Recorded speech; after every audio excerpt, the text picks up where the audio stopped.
नमस्कार, बहुत स्वागत है आपका। मैं हूं रीनू। चलिए खबरों की शुरुआत करते हैं। एमपी में 1300 के पार कोरोना पॉजिटिव मरीजों की संख्या पहुंच गई है। राजधानी में 12 और शाजापुर में मिले 2 नए मरीज और अब तक 132 मरीज रिकवर हो चुके हैं। कोरोना से 73 लोगों की अब तक मौत हो चुकी है। तो लेटेस्ट अपडेट हम आपको दे रहे हैं, जहां पर राजधानी में 12 और शाजापुर में 2 नए मरीज मिले हैं। इसके चलते अब कोरोना से संक्रमित मरीजों की संख्या बढ़ गई है। तो वहीं 132 मरीज रिकवर भी हो चुके हैं। तो कोरोना से 73 लोगों की अब तक मौत हो चुकी है। ये भी आंकड़ा बढ़ रहा है। एमपी में 1300 के पार कोरोना पॉजिटिव मरीजों का आंकड़ा पहुंच चुका है और इसमें 1300 के पार जो आंकड़ा पहुंचा है, धीरे धीरे इसमें इजाफा हो रहा है। तो वहीं 12 राजधानी से और शुजालपुर में 2 नए कोरोना पॉजिटिव मरीज मिले हैं। 132 मरीज ऐसे हैं जो कि ठीक होकर घर भी जा चुके हैं। 73 लोगों की अब तक मौत हो चुकी है।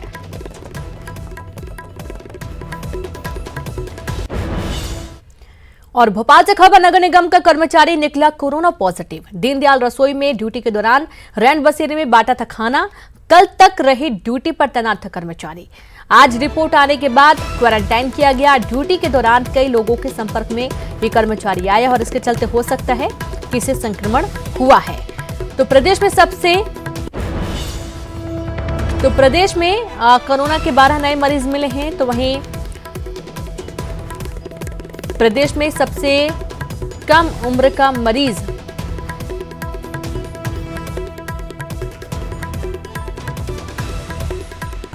तो 11 साल के बच्चे की रिपोर्ट कोरोना पॉजिटिव आई है। 11 साल का बच्चा जिसकी रिपोर्ट पॉजिटिव आई है और अब तक 198 मरीज भोपाल में देखे गए हैं। आपको बता दें, 12 नए मरीज राजधानी भोपाल में देखने को मिले हैं।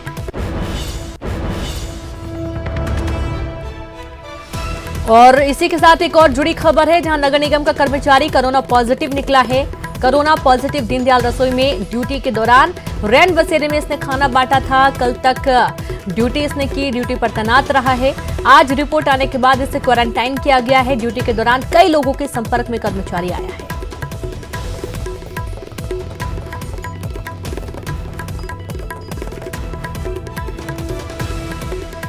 तो भोपाल से खबर, जहां नगर निगम का कर्मचारी कोरोना पॉजिटिव आया। दीनदयाल रसोई ड्यूटी में तैनात था, खाना बांट रहा था। शनिवार तक ड्यूटी पर ये तैनात था, यानी कि कल तक इसने ड्यूटी की थी और आज जब रिपोर्ट आई तो इसका कोरोना पॉजिटिव रिपोर्ट देखी गई और इसके बाद इसे क्वारंटाइन किया गया। और भोपाल से खबर, कोरोना के 12 नए मरीज मिले हैं। प्रदेश में सबसे कम उम्र का कोरोना मरीज मिला है। 9 दिन की बच्ची, मात्र 9 दिन की बच्ची को कोरोना हुआ। 11 साल के बच्चे की रिपोर्ट कोरोना पॉजिटिव आई। भोपाल में अब तक 198 मरीज हैं। 2 पुलिसकर्मियों की रिपोर्ट भी पॉजिटिव आई है। गौतम नगर और हबीबगंज थाने के पुलिसकर्मी बताए गए हैं। दिल्ली से रिपोर्ट आई और जैसा कि मैंने एक बार फिर से पहले भी कहा है कि जो अधिकारी कर्मचारी वो भी कोरोना पॉजिटिव पाए जा रहे हैं और उनके अंदर यदि संक्रमण हो रहा है, ज्यादा लोगों के संपर्क में आएंगे तो जाहिर तौर पर उन लोगों को भी होगा। और इस वजह से ये एक अहम खबर है, जहां मात्र 9 दिन की बच्ची कोरोना उसको हुआ है। 11 साल का बच्चा, उसको भी उसकी रिपोर्ट कोरोना पॉजिटिव आई है। भोपाल में अब तक 198 मरीज हो चुके हैं। मात्र राजधानी भोपाल की बात है। 2 पुलिसकर्मियों की रिपोर्ट भी पॉजिटिव आई है। गौतम नगर और हबीबगंज थाने के ये पुलिसकर्मी बताए गए हैं। दिल्ली से ये रिपोर्ट आई है। और सहयोगी पूजा जुड़ गई है। पूजा, बहुत आश्चर्य की बात है, मात्र 9 दिन की बच्ची कोरोना से संक्रमित हो गई। बिल्कुल रेनू, देखिए कम समय में ज्यादा टेस्टिंग सरकार का फोकस था और यही वजह था कि बड़ी संख्या में सैंपल्स कलेक्ट करके दिल्ली भेजे गए थे, जिसकी आज रिपोर्ट आ गई है। फिलहाल जो रिपोर्ट डिस्क्लोज की गई है वो 12 पॉजिटिव मरीज उसमें पाए गए हैं, जिसमें 9 साल की बच्ची भी शामिल है। हैरान करने वाली बात यह है कि इससे पहले भी राजधानी भोपाल में जिन पॉजिटिव रिपोर्ट्स की लिस्ट में हम अगर देखें तो एक 2 साल का बच्चा भी पॉजिटिव पाया गया था और आज एक 9 साल की बच्ची पॉजिटिव पाई गई है। यानी ये संक्रमण किस तरीके से भयानक बन चुका है, कितना खतरनाक है, इसका अंदाजा इसी बात से लगाया जा सकता है कि मासूमों पर भी ये अपना कहर बरसाता हुआ दिखाई दे रहा है। तो वहीं बुजुर्ग भी काफी बड़ी संख्या में इसकी चपेट में आ रहे हैं। जो बच्चे हैं उन्हें खास तौर पर अब बचा करके रखने की जरूरत हो गई है, क्योंकि ये संक्रमण उनमें बहुत जल्दी और आसानी से फैलता हुआ नजर आ रहा है। इसी वजह से पूरे प्रदेश की लिस्ट पर अगर हम गौर डालते हैं, फरमाते हैं, तो अभी तक भोपाल की सबसे कम 9 दिन की बच्ची की रिपोर्ट पॉजिटिव आई है और इसके बाद ऐसे तमाम मासूम इस लिस्ट में शामिल हैं जो खुद कोरोना योद्धा के घर और परिवार से ताल्लुक रखते हैं। यानी कि जो कोरोना योद्धा मैदान में डट के खड़े हुए हैं, पुलिसकर्मी हो चाहे स्वास्थ्य विभाग के लोग हो, या अब तो निगम के कर्मचारी भी इसकी चपेट में आ चुके हैं, तो उनके परिवार वाले भी कहीं ना कहीं इसके संपर्क में आने से डायरेक्ट संपर्क में आ जाते हैं और कोरोना पॉजिटिव बन जाते हैं। बहुत बहुत शुक्रिया आपका तमाम जानकारी के लिए। अगली खबर का रुख करते हैं, जहां इंदौर में कोरोना का कहर लगातार जारी है। ताजा मामला इंदौर के जूनी थाने का है, जहां इंस्पेक्टर टीआई देवेंद्र कुमार चंद्रवंशी की मौत हो गई। देवेंद्र कुमार चंद्रवंशी पिछले 2.5 साल से यहां कार्यरत थे।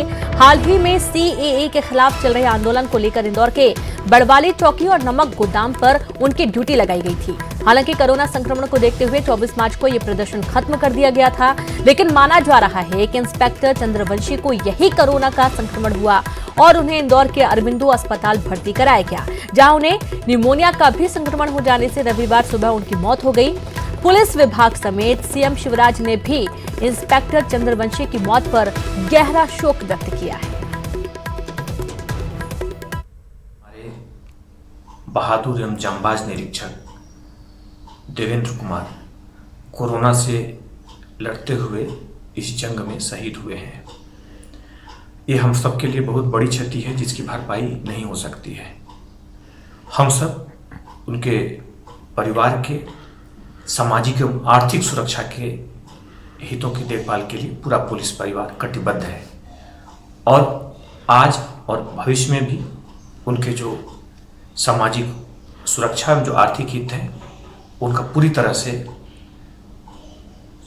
कटिबद्धता से देखभाल की जाएगी।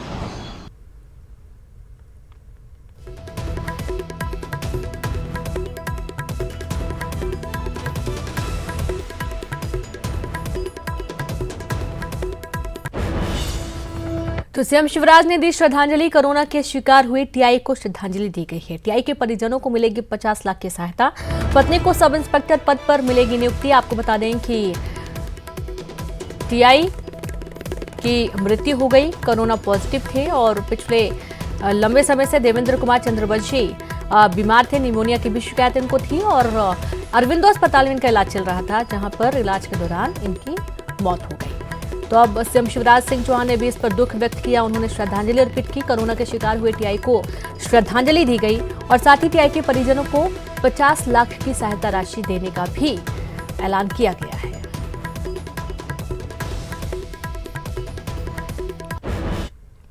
तो इंदौर में कोरोना से पीड़ित टीआई देवेंद्र की मौत हो गई और पूर्व मंत्री नरोत्तम मिश्रा ने टीआई की मौत पर दुख जताया है।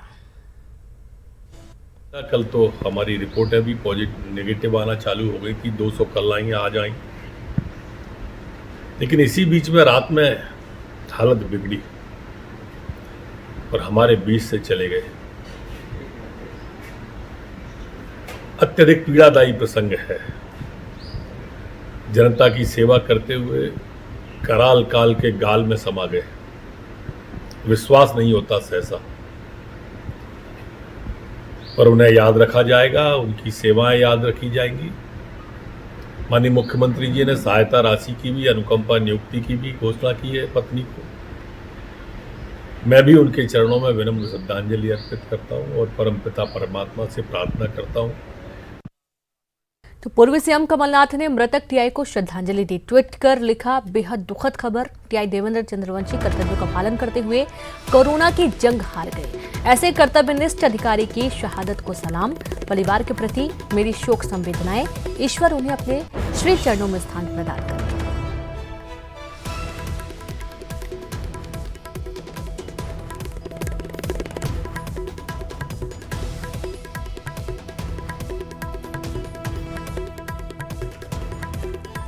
और संवाददाता अरुण जुड़ गए हैं। अरुण, टीआई देवेंद्र चंद्रवंशी की मृत्यु के बाद शोक की लहर है और इसमें कई जो पॉलिटिशियंस हैं वो भी, कई जो बड़े अधिकारी हैं वो भी दुख व्यक्त कर रहे हैं। कहीं ना कहीं ये वो वक्त है जहां पर अब और ज्यादा अलर्ट होने की जरूरत है। अरुण,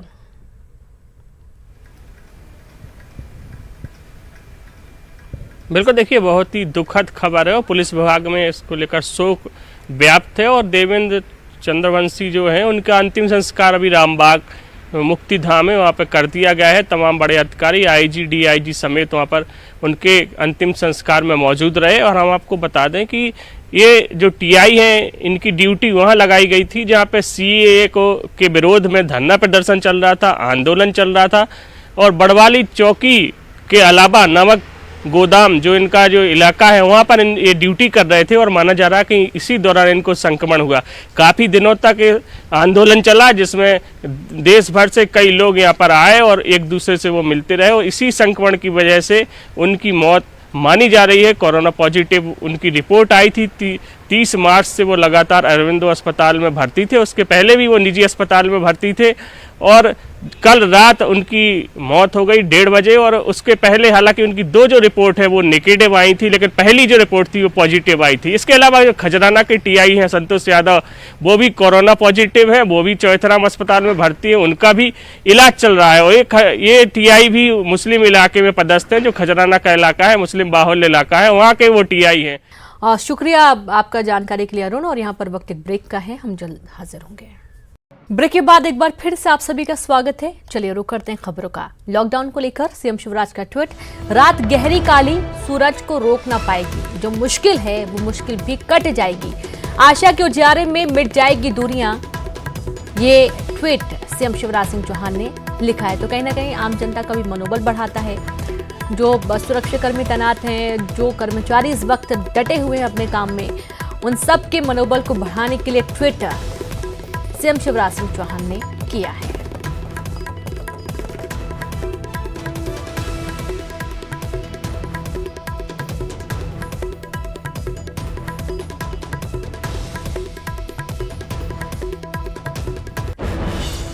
से बड़ी खबर, जहां बीएसपी के मैनेजर ने फांसी लगाकर आत्महत्या कर ली है।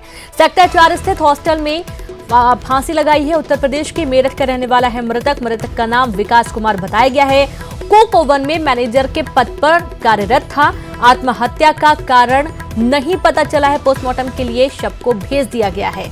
तो बड़ी खबर आपको दे रहे हैं भिलाई से, जहां पर बीएसपी के मैनेजर ने फांसी लगाकर आत्महत्या कर ली।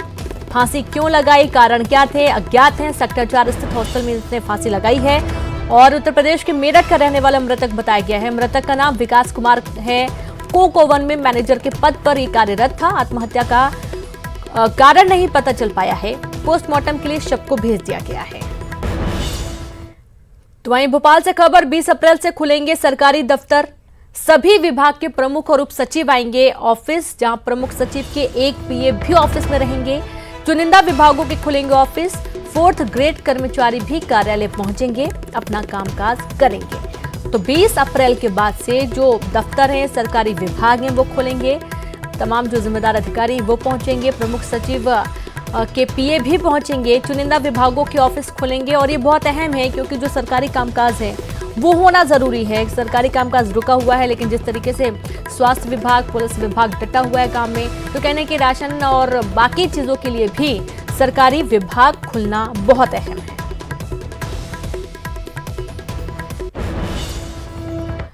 और साथ ही दफ्तरों के लिए गृह मंत्रालय की guideline, disinfected building, cafeteria, lift, meeting room समेत दीवारें एंटी एक्टिव को करना होगा डिसइंफेक्टेड। कर्मचारियों के वाहन में 30% सवारी हो। सभी कर्मचारियों का हो मेडिकल इंश्योरेंस। तो वहीं दफ्तर में आने जाने में की जाए थर्मल स्क्रीनिंग। दफ्तर में शिफ्ट के बीच 1 घंटे का गैप जरूरी हो। सैनिटाइजर और हैंड वॉश की व्यवस्था अहम होनी चाहिए। और रायपुर से खबर, राजधानी में पीलिया का कहर जारी है। पीलिया मरीजों की संख्या 200 के पार। अस्पताल में 138 लोग भर्ती हैं। 150 लोगों ने जिला अस्पताल में इलाज कराया। 63 मरीज ठीक हुए, डिस्चार्ज हो चुके हैं। शहर में पाइपलाइन बदलने का काम भी लगातार जारी है। तो शहर में पाइपलाइन बदली जा रही है। हम आपको काफी पहले से दिखा रहे हैं, जहां पर गर्मियों के समय में पानी की दिक्कत ना हो, घर घर तक पानी पहुंच सके, इसके चलते सुधार कार्य हो रहा है, पाइपलाइन बिछाई जा रही हैं। लेकिन इसी दौरान देखा जा रहा है कि पीलिया से जो संक्रमित मरीज हैं वो ज्यादा तेजी से बढ़ भी रहे हैं, लेकिन 63 मरीज ठीक होकर डिस्चार्ज भी हुए हैं। शहर में पाइपलाइन बदलने का काम लगातार जारी है।